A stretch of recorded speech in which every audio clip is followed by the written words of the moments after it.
It was the end of summer, early fall, probably around September, October, 1987. I was 13 years old, and it was a Sunday. I had gone to church that day, and I had on my blue tiger stripe dress that was kind of form fitting because I was just getting my little figure, so I thought I was cute.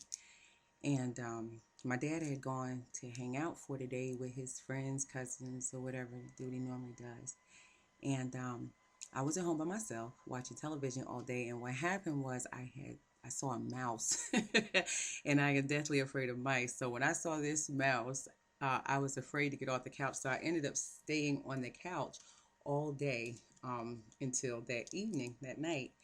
And I was watching um, Rags to Riches, that show that old girl from Martin, Gina, started out on. I was watching that. That show went off, and then I started watching this show called The Stepford Children or something like that. And somewhere toward the middle of that movie or something, my dad came in. I don't know what time it was, but he came and he sat down in this little chair next to me, and I was sitting in a couch um, that was this way, I guess what, vertical. And he was sitting next to me in a smaller chair. And I remember he sat back in the chair and he put his arm up on the chair where his arm kind of rested around my neck. And I just remember him saying, "Dad is a little high tonight." And that was not foreign to me. My dad had been smoking weed ever since we were kids. And I knew he smoked with his friends and his cousins and things like that. And I found out later that they were into some heavier stuff, cocaine. And so when he said Daddy's a little high, that didn't surprise me or, make me uncomfortable. I was used to it. So I just sat there watching television, and from what I figured, he fell asleep. But while I was sitting there, his arm, which was draped around my neck, sort of kind of fell like toward my chest. And I'm thinking, okay, he's just asleep. Maybe his arm is just falling. So I just started sliding down in the couch, so that his hand would move further from my breast. But the longer that I sat there, his hand didn't fall. It sort of kind of moved like he was moving it there. And 13 is my dad, and me and my dad was like really really close. I was a daddy's girl. I always say I was the son he wasn't raising. He was a black belt, and I took karate under him ever since I was like 5, and we were like really really close. So it just kind of it threw me in that moment, like, okay, what's going on right now? Is this me? Am I thinking this? So just to be on the safe side, I got up, I sat up in the middle of the couch, and I sat there just watching TV. But I was still kind of thrown because I didn't understand if something had actually just happened or did I fathom it. Anyway, the show went off. I don't remember what the rest of it was about. I just remember the credits rolling, and I said, okay, I'm going to go get ready for bed. And I go in my bedroom, I get dressed for bed, and my dad calls me back out to the living room where he is. So I'm kind of nervous because I didn't understand what had just happened. But I go in there anyway because my dad was the type of man, when he called, you didn't ask no questions. He jumped, you say, how high? So when he called me into the living room, that's what I did. I went where he was. Well, when I went in there, he asked me to braid his hair. Those that know my father had a lot of hair. He looked a lot like Shona from that movie, The Last Dragon. So he always had like a lot of hair and with a jerry curl with a part down the middle, and he wanted me to braid his hair. So I sat down on on the couch, and he sat down between my legs, and I started braiding his hair. It wasn't nothing unusual. I had done it before, but this particular night, while I was braiding his hair, he started rubbing on my legs. I started putting two and two together from what had happened earlier. And I said, okay, something's not right here. Something is definitely going on tonight. So he started rubbing on my legs. He started going higher and higher. So I just stopped doing his hair. I got up. I went into my bedroom.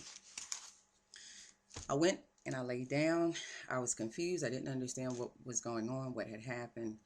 But somewhere in between all of that, I managed to fall asleep. And I don't know what time it was when he woke me up out of my sleep when he came into my room. I just remembered him being on top of me. I honestly didn't know it was him because we did live with my uncle at the time. And my thought process was, oh my God, I know this is not my uncle that's on me, but that's all I could fathom. I just couldn't fathom that my father, even after what he had done early that night, that he was in my room and on top of me. So the only thing that made me know it was him was because he was mumbling things or whatever. He was saying different things, and he actually called me his girlfriend at the time. He called me her name, which let me know, oh my God, this is my dad. And in that moment, I don't remember what I thought, what I felt. I just knew I was scared, and I didn't fight. I laid there and I let him do whatever it was that he wanted to do to me. I don't remember in detail um, everything that he did, but what I do remember was him taking a condom, and I remember the wrapper. I remember him taking it out. I don't remember putting it on, but I remember what it felt like when he tried to insert himself inside of me. And when he did, I remember that. I remember that feeling. Um, I don't know how long all that went on. I know eventually he got up, and I just laid there. I laid there all night. I didn't go back to sleep. I guess, just trying to figure everything out. And I stayed awake until it was time for me to go to school the next morning. And I got up, I got my clothes and everything together so I could go take my shower, because what I remembered is that I was just like really, really wet between my legs. And I needed to wash myself. And I was really sticky. And when I got up to go take my shower, he was sitting in this other little small chair, and he was sitting with his head down. And he called me over to him, and he grabbed me around my waist, and he held me, and he just cried and he cried and cried, and he apologized, and he was sorry. He don't know what happened. It'll never happen again. And at some point he let me go. I went and took my shower, and I went to school. I trusted him to believe that it wouldn't happen again, but it did happen again. And it happened almost every night for as long as I can remember, with me staying there with him for probably about a year, because it wasn't found out until about a year later. Within that year, my dad molested me, had sex with me at his whim. Um, when I would take my showers, he'd come knock on the door, ask me, do I want to come in and wash my bag? I say no. He said, are you sure? I say yes. And he'd stand there and peer through the door for a little while. And then eventually he would walk away. At least I was hoping he'd walk away, because I would stand still in the shower and wouldn't move until I figured he was gone. Um, he stopped letting my brother and my sisters come over. They would come like usually on the weekends. Sometimes my brother would come during the week, but he stopped them from coming over, so that he could have me all to himself. He stopped me from having company. The only ones that were allowed to come over were my cousin and my best friend. We took a trip to New Jersey, and anybody who knows and takes that ride, driving from North Carolina to New Jersey, is about a good 9 hours, especially as far as we had to go. And his hands was all over me the entire trip, from my breast and everything else. He just fondled me the whole entire trip, and most times his hands was inside my pants.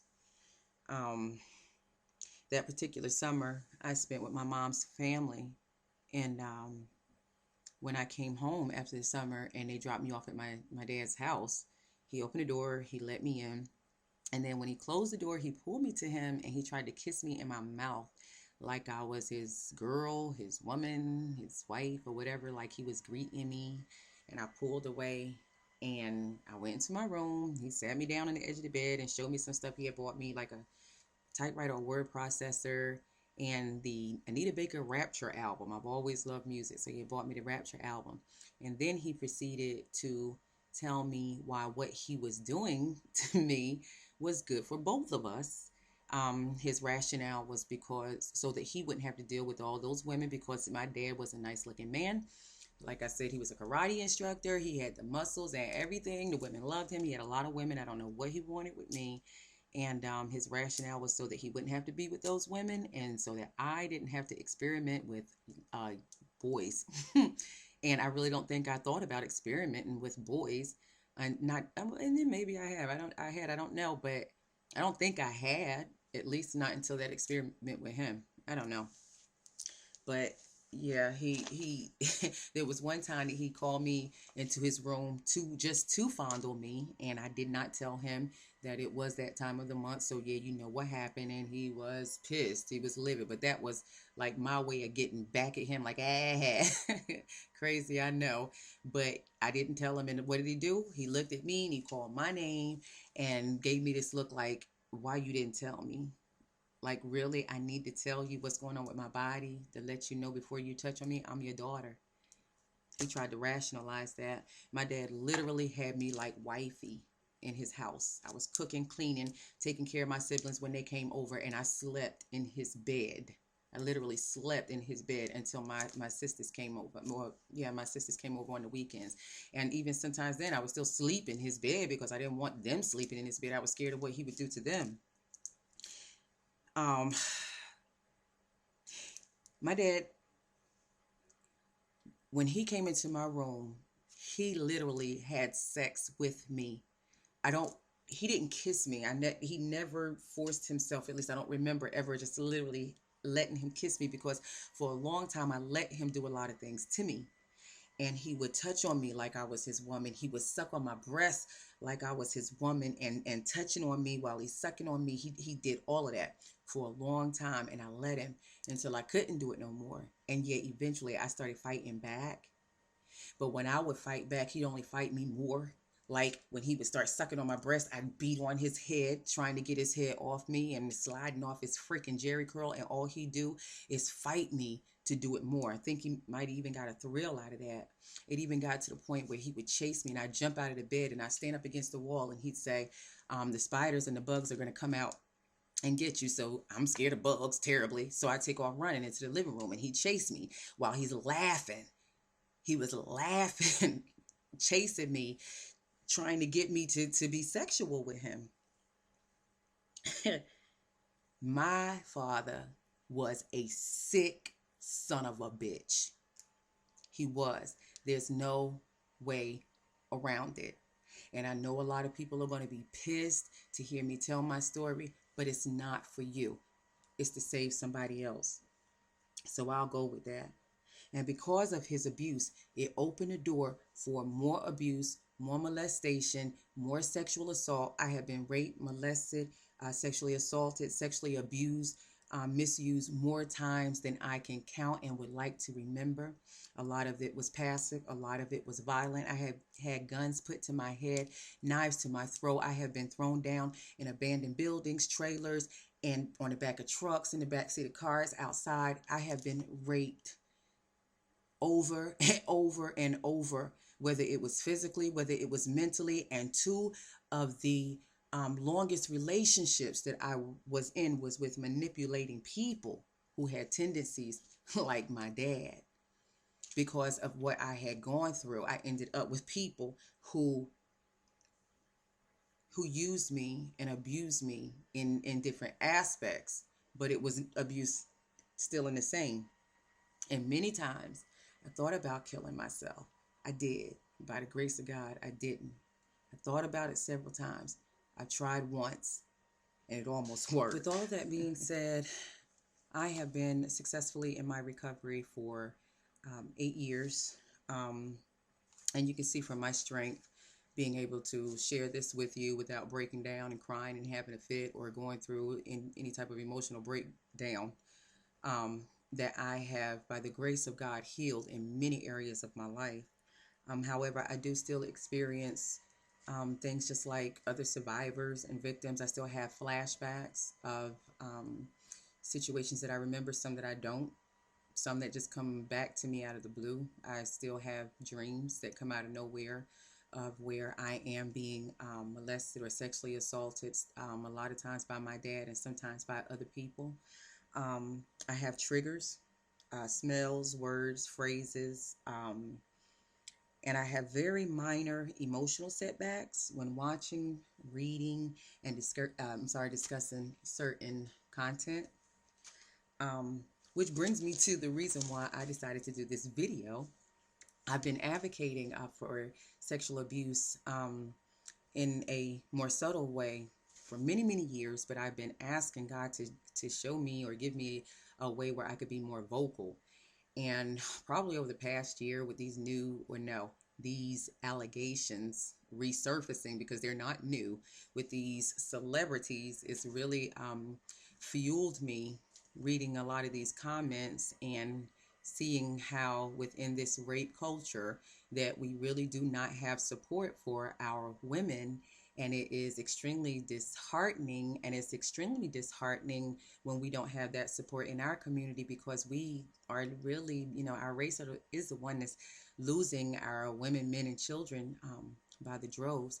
And it's really, really sad when I read these comments and see how people are still making excuses and defending these predators and pedophiles, and would rather maintain their legacies as opposed to holding them accountable for drugging, raping women, all because you don't understand the reasons why these women don't come forth or choose to settle or whatever. Well, that's what I want to address. There's three particular questions that I've been seeing. I saw them with the Bill Cosby thing. I saw it with R. Kelly, Woody Allen, and if I could keep going, I could probably think of some more. But the first one is why not come forward then? After everything I just told you guys about my experience, my dad gave me all of the same reasons that I better not tell anybody. No one would believe me. I'm going to break up the family. I'm going to hurt my brothers and sisters, blah, blah, blah, blah, blah. Everything to scare me and intimidate me from not telling nobody about what he did. Okay, why not come forward then for that reason? You guys, here it is. The first allegation was back in the 70s. We're in 2014, and you guys are still re-victimizing the victim. So that's why we don't come forth right then. If my sister had not found the journal or the piece that I wrote about what my dad did to me that first night, I'd have never told anyone. When I ended up getting sick and having to go to the doctor, and my cousin told me that they had this piece of paper in hand, they checked me, my hymen was broken, they had to report it. I cried like a baby. I begged them, please don't tell nobody. You my cousin, don't nobody have to know. They said, no, we gotta report it. So I had to deal with that crap. But had that not happened, I'd have never told anybody. So that's why they don't come forth immediately for those who needed that answer. Second, you ask, why take money? Why they settle? First off, understand you got a bunch of young kids. The first girl was 17 years old. And I promise you, at the age of 13, had somebody came and offered me $50 to keep my mouth shut and not say nothing, I'd have took it. I'd have probably took 5 at 13, because I ain't know no better. And I was too afraid. And it's real easy to accept money for immediate gratification as opposed to going out here and trying to fight rape culture. Understand, rape culture is not just the people that live right next door to you or the people you working with or socializing with every day. Rape culture is society. And whenever you can go online and you see these articles about these men or whatever, and you got all these people steady berating and coming at the victim. I don't believe that. What person is going to want to come forth? I take money too. Let somebody throw a couple of 20 some thousand or whatever $1,000 at me to not have to deal with y'all and then deal with my personal. Yeah, because it's easier to not have to fight the public. When I went through what I went through, I had to fight everybody. My father's family turned against me. The people in the community turned against me because he was a local celebrity. I had the pastors of my church who were all working to try to get him out. I was disrespected in the streets. I couldn't walk down to the store. I had men talking to me any kind of way. I had one man say to me, yeah, I could get that because her dad was getting that. One time I'm getting ready to get in a fight with this chick over her dude. I was seeing her dude, but I didn't know that was her dude. So she wanted to throw bows. I'm ready, okay? My dad taught me. I'm standing there ready to throw bows. This bitch gonna say to me, that's why you was sucking your daddy's dick. Come on. I have had to fight my hometown. I couldn't go to school without being talked about, laughed about, taunted. We have to fight everybody. Think I wouldn't take money. And the third most asinine and ignorant question that I keep hearing in the midst of these allegations is, why bring this up now? First off, people, reading is fundamental. Even the Bible says, study to show thyself approved. Just go do the research. All you gotta do is Google it. The stuff is there. It's been out there, God, forever. And there were two women. Barbara Bowman is one, Bowman, who came forward when both of their statutes of limitation was up. That meant they stood absolutely nothing to gain. No money, no prosecution, litigation, whatever you want to call it. They couldn't do anything. The only thing they could do was tell their stories and support, and that's exactly what they did. And Barbara Bowman is actually still advocating and telling her story as we speak. I just posted an article where she was giving her account of what happened with Cosby about a day or two ago. So she is still out there speaking. And like I said, these women have had nothing to gain, and they're still being berated and ridiculed and disrespected just for telling their truths. Also, another reason to bring this up now is because countless men, women, and children are being raped every day. I mean, the people you work with, the people you socialize with, when you walk outside your front door, when you go into the grocery store, people right there in your community, there are people who are being raped every day, every minute of the day. And they're scared to come out with their truths. Why? Because of this whole rape culture. And all of these people that are berating and re-victimizing the victims. Also, whenever you are making these excuses, protecting these predators, the only thing you're doing is making it safe for them to go out and victimize somebody else, to hurt somebody else's child, somebody's sister, somebody's mother, to basically break another soul. And the third reason why it's important to bring this stuff up now, because those who are knowledgeable about molestation, sexual assault, sexual abuse, rape, violation, whatever you want to call it, from that first initial violation, you change. Your life changes immediately. Immediately. It's just like I said, in my experience at 13, my cognitive senses and abilities and skills and everything were just coming together. And in that instant, the man that I trusted with my life, my dad, made me question myself to the point where I didn't trust my own instincts. So we who are knowledgeable, who have had the experience, or at least have dealt with someone who have had the experience, we know that everything changes forever. And I'll always say, you might as well take a gun, put it to the victim's head, pull the trigger, and kill them, because essentially you have taken their lives. It took me over 20 years to realize that my life was in shambles because of what my dad had done. My finances, my relationships, oh gosh, everything was just in turmoil, and I didn't realize it because I was Superwoman, thinking I had dealt with everything. That what my dad had done to me had created residual effects that messed up my life. So with that being said, we need to talk about this now, because there are countless men and women and children who have come through their experience or share their experience, but some who are still living in their darkness, and they're suffering.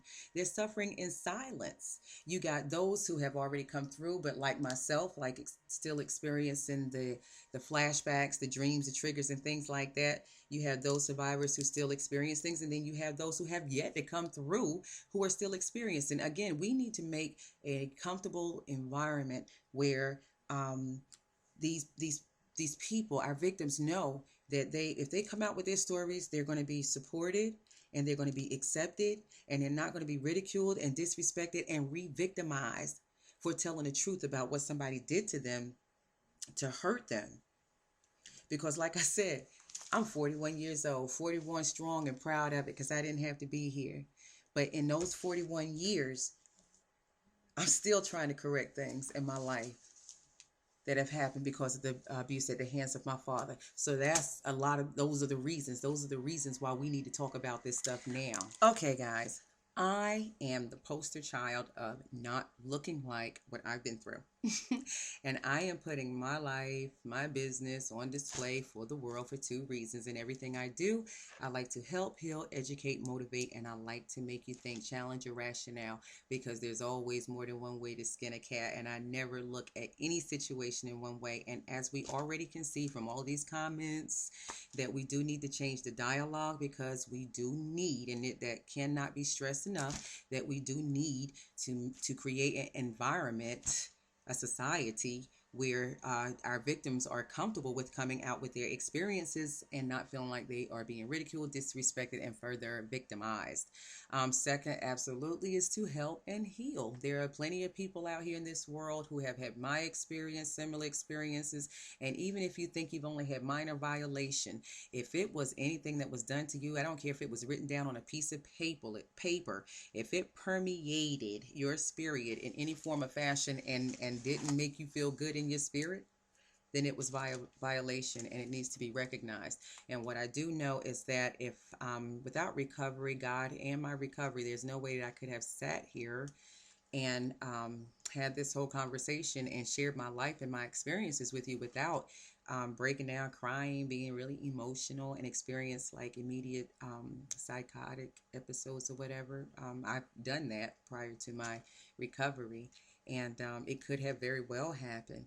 But by the grace of God, I have healed in a lot of areas in my life, and just know that for those out there who have experienced any type of sexual assault or rape or violation, there's so many things attached to that: guilt, shame, fear, and I understand all of those very well. But understand this, and keeping silent about your experiences, again, it's really important to understand that you're only protecting the predator or the pedophile.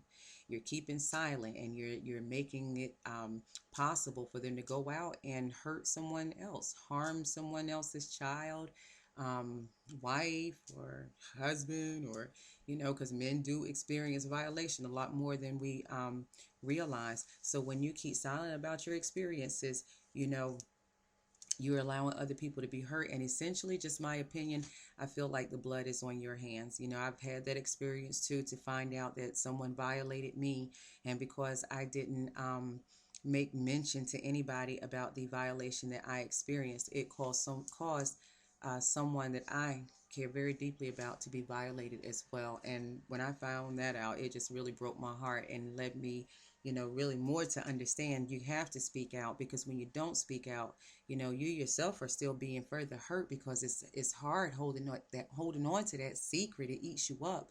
But then on top of that, you allow somebody else to get hurt. And if you're anything like me, that right there tear you up in your spirit just as well. And also, it is important, guys, anyone out there who's holding on to an experience, when you choose not to give your experience to the world to at least try to help somebody else, you essentially saying that your experience was for naught. It was for nothing.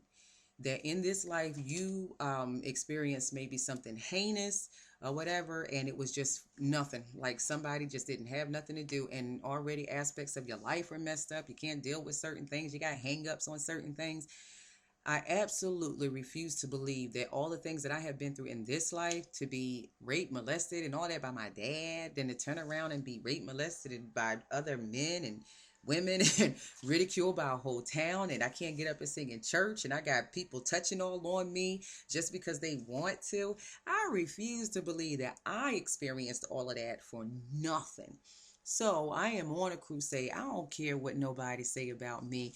You guys, or those who did it, I've been going through this since I was 13 years old. I have had everything said to me. I have had everything thrown at me. I have been called everything but a child of God, and I'm still here, and I'm still standing. So nothing you say can hurt me no more. Whenever I took on all those griot readers, I prayed, God, please give me the strength to be able to deal with whatever I might read here.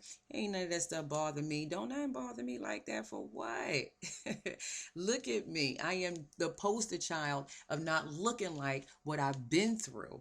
I could be dead. I could be in jail. I could be drugged out and all of this. There's so many things that I could be, but I'm here, intact, A to Z, 41. I think I look good. I'm doing good. I got my mental intact. Who's gonna argue that? So I'm just saying, whether you are a survivor or you are a victim and you just need some type of pep or encouragement, or you just want to share your story without any judgment or without being further pressed to share your story, because what I do believe, even with strongly believing that you should speak out on your experience, I still believe that people should go at their own pace. You shouldn't be rushed to do anything, and not let anybody rush you on your experience. You need to take your time and do it on your own. It's also important to know that a lot of times it is simply a relief just to speak your experience. I have had so many people that come to me and they might be 40. I had one lady who was about 75 years old. I had never met her face to face, but she knew of my experience or my story. And I talked to her and she broke down and she was telling me about something that happened to her when she was a child. This lady was 75 years old. And all I did was listen and was accepting. And this lady cried and cried and cried. And she said, you know what? I just feel better. And a lot of times you just feel better if you can just speak your story, because when things happen, what we do, we hold on to them. I thought about committing suicide several times, and I even tried. And it almost worked, because while we go up in our head and we had these conversations with ourselves and we talk to ourselves more than we talk to God, and we begin to feel with the guilt, the shame, the fear that we ain't nothing, because those predators have already made us feel like everything is our fault, and it's not. It's time for you guys to come out. So if any of you guys want to just, like I said, need a pep talk, I'm always on Facebook. People hit me up all the time, and I don't mind giving conversation to anybody as long as I'm not busy and working on anything. So if you want to reach out to me, you can reach me on my email. It's melwilson0714@gmail.com. I'm on Facebook under Melody Wilson. I have several fan pages. I have Girl Mel's Nails, Madam Melody, Girl Melody, and the Long Nail Beauties Association. All of those are fan pages where I can be reached on those. And I'm also on YouTube, on Instagram. I think I'm girl_melody714. And on Twitter, it's Melly_Mel2009 on Twitter. So you guys can get at me. Like I said, as long as I'm not busy, if you just need a pep talk, if you just need someone to listen to you and hear you speak on your experiences, I am here, because I'm here to support all of my brothers and sisters. So I really appreciate those who gave their time. I hope I was able to change some minds. I hope I'm able to open up some dialogue and not just get talked about, because I know I'm going to get talked about, but it's okay. I don't care. So if you guys want to reach out to me, I'm here. I thank you so much for listening to me, and I say a special, special, special prayer for all of our survivors and for all of our victims. But just know that with God, all things are possible. And if you haven't thought about it, consider that recovery. There's also Survivors of Incest Anonymous. And if you reach out to me, I will get you any information that I possibly can. So thank you guys so much for sharing your time with me. I hope that I have helped and healed and educated and motivated and changed in some minds. I love you guys. Thank you. Namaste. Mwah.